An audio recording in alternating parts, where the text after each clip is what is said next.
मित्रों, 11-12 साल पहले इस देश में 3 बड़े हॉटस्पॉट थे जो देश की आंतरिक सुरक्षा के लिए नासूर बनकर उभरे थे।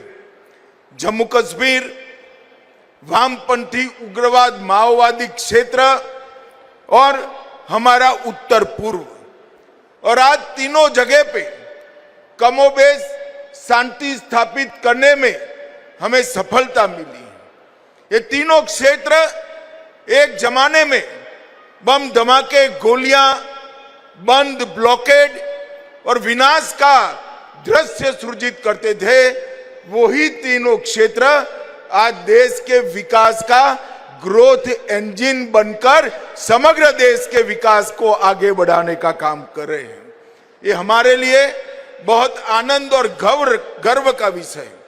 मगर मैं देश की जनता को यह भी याद दिलाना चाहता हूं, ये तीनों क्षेत्र को शांत करने में मैं नॉर्थ ईस्ट की ही बात कर लूं तो नॉर्थ ईस्ट में 700 सीआरपीएफ के जवानों ने अपना सर्वोच्च बलिदान दिया है।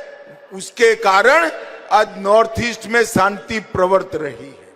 नक्सलवादी क्षेत्र में 780 जवानों ने अपना बलिदान दिया है। जम्मू कश्मीर में लगभग 540 जवानों ने बलिदान दिया है और बाकी पूरे देश में 250 से ज्यादा जवानों ने अलग अलग जगह पे बलिदान दिया है। भाइयों, ये बलिदानियों के बगैर ये तीनों हॉटस्पॉट को आज विकास के रास्ते पे ले जाना असंभव होगा। सिर्फ आसाम की मैं बात करूं तो 79 जवानों ने आसाम में शांति प्रस्तापित करने के लिए अपना सर्वोच्च बलिदान दिया है। मित्रों, ये जो बलिदान दिए हैं, कश्मीर में हो, माओवादी क्षेत्र में हो, नॉर्थ ईस्ट में हो या आसाम में, एक कोई यहीं के नहीं थे।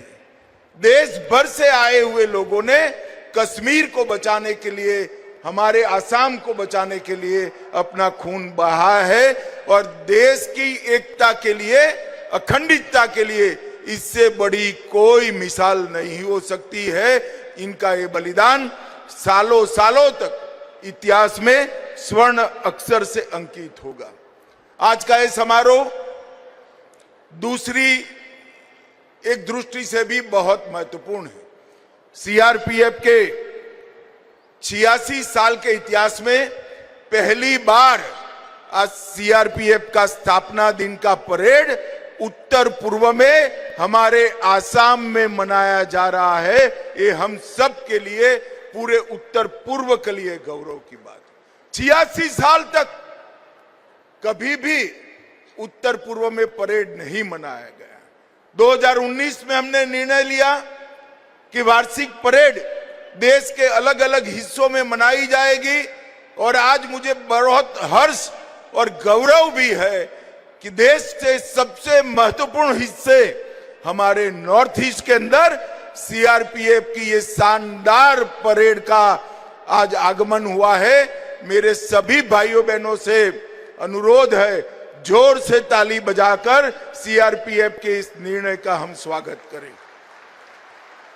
मित्रों, हम सीआरपीएफ की यात्रा को ध्यान से देखने के पहले आज यहां पर 8 परेड दस्ते और 1 निशान टोली ने सीआरपीएफ के बैंड के धुन पर परेड किया है और आज यहां पर 14 जवानों को वीरता का पुलिस पदक, 5 जवानों को विशिष्ट सेवा का राष्ट्रपति पुलिस पदक और सीआरपीएफ की 5 वाहिनियों को उत्कृष्ट प्रदर्शन के लिए पदक दिए गए हैं। मैं वो सभी को बहुत बहुत बधाई देना चाहता हूं। सीआरपीएफ के इतिहास को पीछे मुड़कर देखते हैं तो 1939 में सिर्फ 2 बटालियन के साथ आपने अपना सफर शुरू किया और आज 248 बटालियनों के साथ 3,25,000 के संख्या बल के साथ सीआरपीएफ विश्व का सबसे बड़ा सीएपीएफ बनकर उभरा है और इन्होंने देश भर में फैलकर देश की आंतरिक सुरक्षा और देश के सार्वभौमत्व को रक्षा करने का काम किया है। मैं फिर से एक बार बहुत बहुत मनपूर्वक सीआरपीएफ के सभी जवानों को मनपूर्वक अभिनंदन करना चाहता हूं और उनके त्याग और तपस्या को मन से मैं सैल्यूट करता हूं। मित्रों, जब सीआरपीएफ का साहस और योगदान के इतिहास का गौरवमय क्षण याद करते हैं तो लद्दाख के हॉट स्प्रिंग में 21 अक्टूबर 1959 को चीन की सशस्त्र सेना का मुकाबला हमारे बल के कुछ जवानों ने किया और सभी के सभी हॉट स्प्रिंग के स्पॉट पर देश की भूमि की रक्षा करते हुए बलिदान दिए। आज पूरे देश की पुलिस और सभी सीएपीएफ 21 अक्टूबर के वो दिन को पुलिस स्मृति दिन के रूप में मनाते हैं। वो केवल सीआरपीएफ के लिए नहीं, देश भर की आंतरिक सुरक्षा में लगी हुई राज्यों की पुलिस और देश के सभी सीएपीएफ के लिए बहुत गर्व का विषय है। इसी प्रकार से 21 अक्टूबर को हम पुलिस स्मृति दिन मनाते हैं।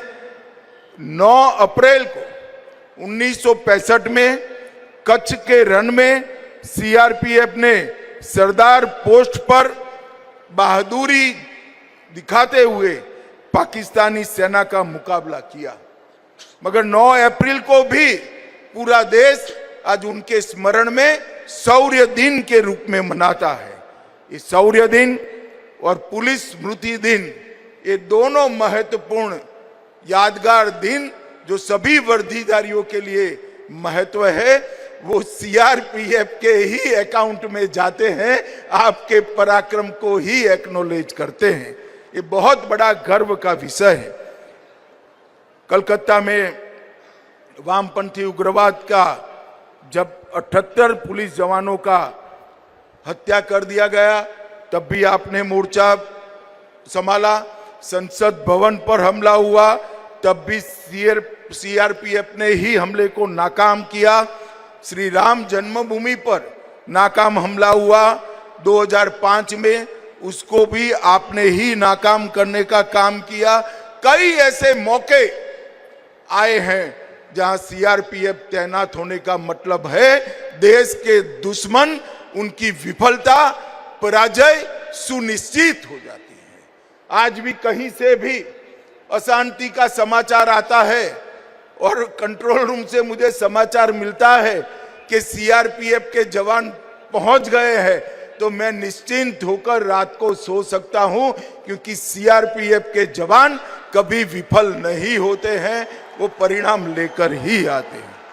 धारा 370 हटने के बाद वहां पर कोई बहुत बड़ी अशांति न हो और एक भी गोली भी नहीं चलानी पड़ी, इसमें भी सीआरपीएफ की बहुत महत्वपूर्ण भूमिका रही है। जम्मू कश्मीर में पत्थरबाजी की घटना शून्य हो गई, उद्योग आ रहे हैं, विकास आ रहा है, उसमें सीआरपीएफ, बीएसएफ और विशेषकर जम्मू कश्मीर पुलिस का बहुत बड़ा योगदान है। मगर वहां पर भी सीआरपीएफ ने बहुत काम किया है। पूर्वोत्तर राज्यों में शांति बहाली करने के लिए भी, और अभी अभी जब मणिपुर में जातीय हिंसा हुई उसके लिए भी, ये नस्लीय हिंसा को काबू करने में सीआरपीएफ को ही अंत में हमें वहां डेप्यूट करना पड़ा।